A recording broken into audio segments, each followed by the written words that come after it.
Hello student, welcome to math class 7 কোষে দেখি 2.2। আগের দিন আমরা কোষে দেখি 2.2 এর 3 দাগের এ দাগ পর্যন্ত অঙ্কগুলির সমাধান করেছিলাম। আজ আমরা বি দাগ থেকে বাকি অঙ্কগুলি সমাধান করার চেষ্টা করব।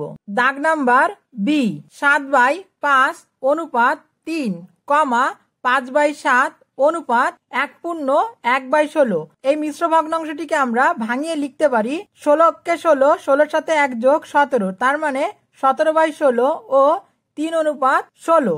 আমাদের এই অনুপাতগুলির মিশ্র অনুপাত বের করতে হবে। এই অনুপাতগুলির মিশ্র অনুপাত হবে 7/5 গুণ 5/7 গুণ 3 অনুপাত 3 গুণ 17/16 গুণ 16। প্রথমে আমরা এই অনুপাতগুলির পূর্বপদগুলিকে গুণ করেছি, পরে আমরা উত্তর পদগুলিকে গুণ করেছি। এবার আমরা কাটাকাটি করব। দেখো এই সাথে সাথে কেটে যায়, 5 5 কেটে যায়, আবার দেখো এই 16 16 কেটে যায়, আর কাটাকাটি করা যায় না। এইদিকে থাকবে 3 অনুপাত 3 এর সঙ্গে 17 গুণ করলে হবে 51, তার মানে 3 অনুপাত 51। এটাকে আমরা আবার কাটাকাটি করতে পারি, 3 অক্ষে 3, 3 17 51, তার মানে হবে 1/17। তাহলে এই অনুপাতগুলির মিশ্র অনুপাত হবে 1/17। এবার আমরা দেখব 1/17 এই অনুপাতটি কি ধরনের অনুপাত। দেখো, যেহেতু এই অনুপাতটির পূর্বপদ থেকে উত্তরপদ বড়, অর্থাৎ 1 থেকে 17 বড়, সুতরাং 1/17 অনুপাতটি হলো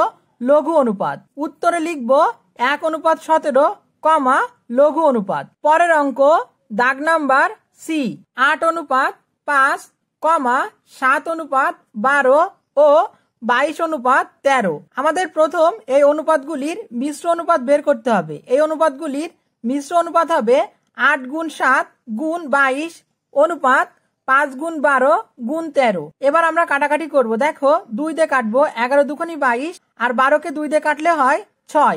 আবার দেখো কাটাকাটি করা যায়, 2 দিয়ে কাটবো, 3 দুগুণী 6 আর 4 দুগুণী 8, আর কাটাকাটি করা যায় না। এবার আমরা গুণ করব, 4 গুণ 7 গুণ 11 করলে হয় 308, 5 গুণ 3 গুণ 13 করলে হয় 195। তাহলে এই অনুপাতগুলির মিশ্র অনুপাত হবে 308/195।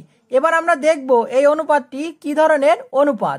দেখো, যেহেতু এই অনুপাতটির পূর্বপদ উত্তরপদ থেকে বড়, সুতরাং 308/195 অনুপাতটি হলো গুরু অনুপাত। উত্তর 308/195, গুরু অনুপাত। পরের অঙ্ক দাগ নাম্বার ডি, 2/3 অনুপাত 5, 7/8 অনুপাত 2। এই অনুপাতগুলির মিশ্র অনুপাত হবে, প্রথমে আমরা পূর্বপদের গুণ করব, পরে আমরা উত্তর পদগুলিকে গুণ করব। 2/3 গুণ 7/8 অনুপাত 5 গুণ 2।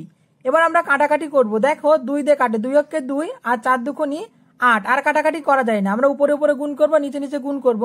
3 এর সঙ্গে 4 গুণ করলে হয় 12, 7/12 অনুপাত 5 এর সঙ্গে 2 গুণ করলে হয় 10। এবার আমরা এটিকে লিখতে পারি 7/12/10। এবার আমরা এই ভাগ চিহ্নের পরিবর্তে গুণ চিহ্ন নেব এবং পরের ভগ্নাংশটি উল্টে দেব। তাহলে লিখব 7/12 গুণ 1/10। উপরে উপরে গুণ করব, নিচে নিচে গুণ করব। 7 এর সাথে 1 গুণ করলে হয় 7, 12 সাথে 10 গুণ করলে হয় 120। 7/120 কে আমরা লিখতে পারি 7/120। দেখো, যেহেতু এই অনুপাতটির পূর্বপদ থেকে উত্তরপদ বড়, অর্থাৎ 7 থেকে 120 বড়, সুতরাং 7/120 অনুপাতটি হলো লঘু অনুপাত। উত্তর 7/120, লঘু অনুপাত। পরের অঙ্ক দাগ নাম্বার 4, রিতা 100টি অঙ্কের মধ্যে 60টি সঠিক করেছে, বিনয় ওই অঙ্কের 80টির মধ্যে 50টি সঠিক করেছে, অনুপাতে প্রকাশ করে দেখি কে বেশি অঙ্ক ঠিক করেছে।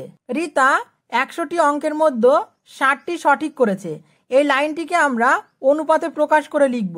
আমরা লিখতে পারি রিতার সঠিক করা অঙ্ক ও মোট অঙ্কের মধ্যে অনুপাত সমান সমান সঠিক কতগুলো অঙ্ক করেছে, 60টি অঙ্ক। টোটাল অঙ্কের সংখ্যা কতগুলি, টোটাল অঙ্ক হলো 100টি, তার মানে 60/100। এই অনুপাতটিকে আমরা লঘিষ্ঠ আকারে প্রকাশ করব। দেখো আমরা কাটাকাটি করতে পারি 20 দিয়ে, 3 20 60, 5 20 100, 3/5। 3/5 কে আমরা 3/5 এইভাবে লিখতে পারি। আবার দেখো, বিনয় 80টি অঙ্কের মধ্যে 50টি অঙ্ক সঠিক করেছে।